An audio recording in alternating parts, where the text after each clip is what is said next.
Hey everyone, this is David Brown with the migration update for May 8th, 2022 from the Braddock Bay Hawk Watch.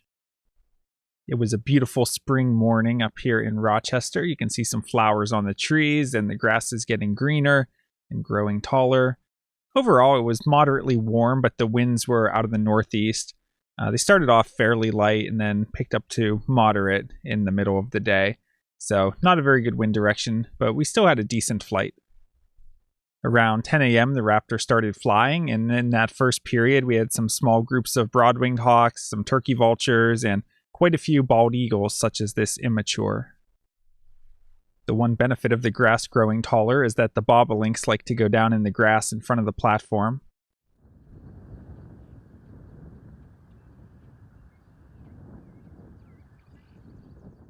Here we have a juvenile bald eagle, and someone said to me the other day, they said, well, if the juveniles just get lighter underneath because of fading, how come the adults don't do that? Which really made me think, and I don't know that I have the answer, but I'm wondering if this actual change in color isn't just fading in wear, but if it's also those feathers being replaced. So that's something I'm going to have to look up, because it's a good point. We never really see adult bald eagles that look real faded underneath. So if I find an answer, I'll report back. Here we have the only broad-winged hawk that came close today, and it's an adult, so we still have all the juveniles to come, although we're starting to see more and more of them. So the next big push we get may be the first big push of juveniles, but still a lot of broadwings to come throughout the rest of May.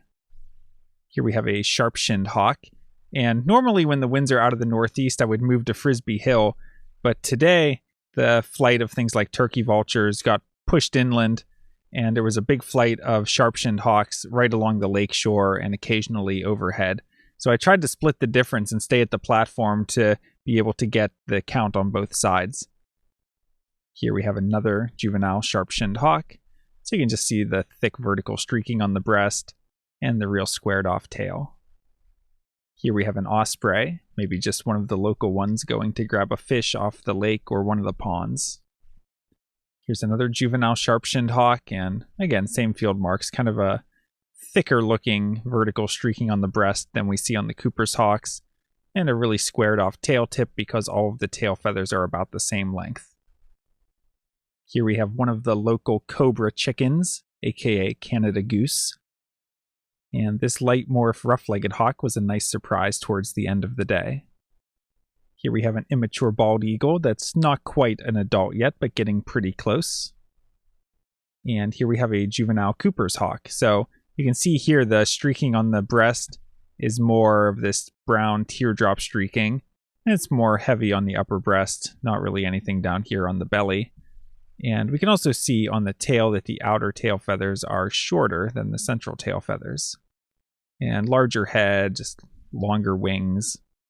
So nice to see some Cooper's hawks mixed in with the Sharpies.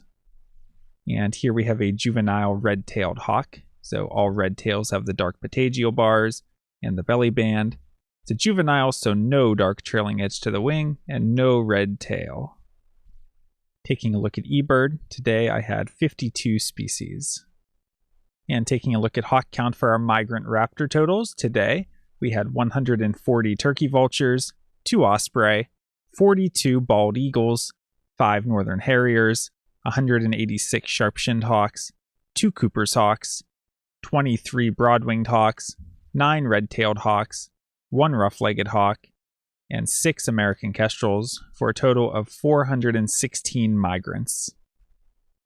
Taking a look at the forecast, it's more of the same, more northeast. So tomorrow will be sunny with a high in the mid-50s, winds east-northeast at 10 to 15 miles per hour, so very similar conditions overall to today, and I would expect similar results, probably a few hundred birds. For Tuesday, mainly sunny with a high of 60, winds east at 10 to 15 miles per hour, so slight change in the wind. It'll be east rather than northeast, which can be good for keeping things like sharp-shinned hawks down low because it's more of a headwind. And for Wednesday, sunny with a few afternoon clouds, high in the low 60s, winds east-northeast at 5 to 10 miles per hour. So again, similar overall, but the wind's a little bit lighter. So light to moderate migration. Should be pretty similar the next few days. Decent number of birds. Definitely we'll be seeing stuff, but no days in sight that have obviously good southwest winds. So we'll just have to keep an eye on the forecast and see if there's any days when this weather pattern will finally shift. All right, that's it for today. If you liked this video, please hit the like button and be sure to subscribe and hit the notifications bell so you don't miss any of these daily updates from the Braddock Bay Hawk Watch. This is David Brown. Thanks for watching.